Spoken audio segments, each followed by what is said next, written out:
રીતે એનું જીવનપૂર્વક આપણને જે આપણા માટે જરૂરી છે, આપણા પોતાના વિકાસ માટે. ખોરાક અત્યારે એ પરિસ્થિતિ છે અને એ પરિસ્થિતિનો સામનો આપણે સૌ કરી રહ્યા છે કે નાના નાના બાળકો જે છે એ બીમાર પડી રહ્યા છે. અમારી સમજાવ્યું હેલ્થ વિશે અને આરોગ્ય વિશે અને ફેસ્ટિવલનું જ્યારે અહીંયા આયોજન છે તો મારા પ્રમાણમાં હું તમને સમજાવવાનો પ્રયત્ન કરીશ. તમે લગભગ અમુક ઘણા બધા વિદ્યાર્થીઓ આવ્યા છે સ્કૂલ સ્કીઓ અહીંયા સેન્ટરો છે આરોગ્ય ઋષિ પરંપરાનું આરોગ્ય ભવન ચલાવું છે. તો થોડી ઘણી વસ્તુઓ છે જે આપણી પરંપરા અને આપણી જે અંદર આપણા જે ઘડિયાઓ હતા, પૂર્વજો હતા અને જે નિરોગી કઈ રીતે 100 વર્ષ જીવી ગયા એના માટે હું થોડો પ્રયત્ન કરીશ અને સમજાવવાનો. હું થોડી વસ્તુ લાવ્યો છું, તમે બતાવીશ તમને ગામડે આ વસ્તુ ઘણા વર્ષો તમારા પપ્પા દાદી અને જે વાપરતા હશે એ ગામડે અમુક હું કહીશ કોણે કોણે જોયેલા છે વસ્તુ થોડી સહજ છે.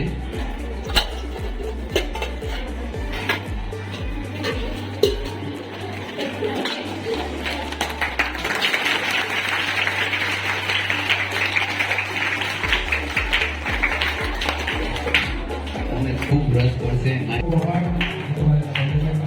આપણે સંસ્કૃતમાં 7મા ધોરણનો એક પાઠ આવે છે, પક્ષી છે એ ઉડતું ઉડતું બારણે બારણે જાય અને બધાને પૂછે કો રૂપ નો અર્થ છે કોણ નિરોગી બને. બરોબર ને? કોણ નિરોગી બને એટલે માણસ કોઈ એને જવાબ આપી શકતો નથી. એટલે એ જંગલમાં જાય અને એક ઝાડ ઉપર બેઠો હોય પક્ષી અને ત્યાં એને પ્રકટ થઈ ગયો છે કોણ નિરોગી બને, કોણ નિરોગી બને, કોણ નિરોગી બને. ત્યારે ઝાડની નીચે વૈદઋષિ વાઘભટ બેઠો અને એ વાઘભટે એને જવાબ આપ્યો પક્ષીનો, હિતભુક, મિતભુક અને ઋતભુક. હિતભુક નો અર્થ એવો થાય કે જે હિતકારી ભોજન કરે છે, કે જે પોતાના શરીરને ઉપયોગી છે, જે ખાવાથી શરીરને નુકસાન ન થાય, મોઢાને ભાવે ને એવા બહુ ખોરાક નહીં ખાવા, આપણા પેટને જામે ને એવા જ જમવાનું, બહુ બધું ભાવે એવું નહીં ખાવા, એને હિતકારી ભોજન કરે. પછી કીધું કે મિતભુક, તો કે પ્રમાણ માપવા, એનું માપ હોવું જોઈએ જમવાનું માપ હોવું જોઈએ, કે જે પ્રમાણ માપમાં ભોજન કરે છે એ ક્યારેય બીમાર પડતો નથી. જે હિતકારી ભોજન કરે છે, જે પ્રમાણ માપમાં ભોજન કરે છે. અને ત્રીજું એને કીધું કે ઋતુભુક, એટલે કે જે ઋતુ પ્રમાણે શિયાળાના, ઉનાળાના અને ચોમાસાના ત્રણેયના ભોજન અલગ અલગ હોય છે આપણી ભારતીય પરંપરા.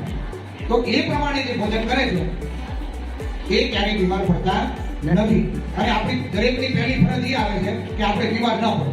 પહેલી ફરજ એ આપણી આપણા હક અને ફરજમાં પહેલી ફરજ આ આવે.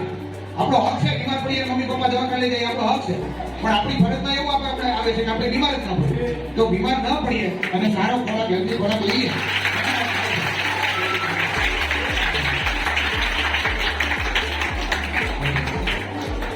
તો એને આપણે સ્વાગત કરીએ છીએ.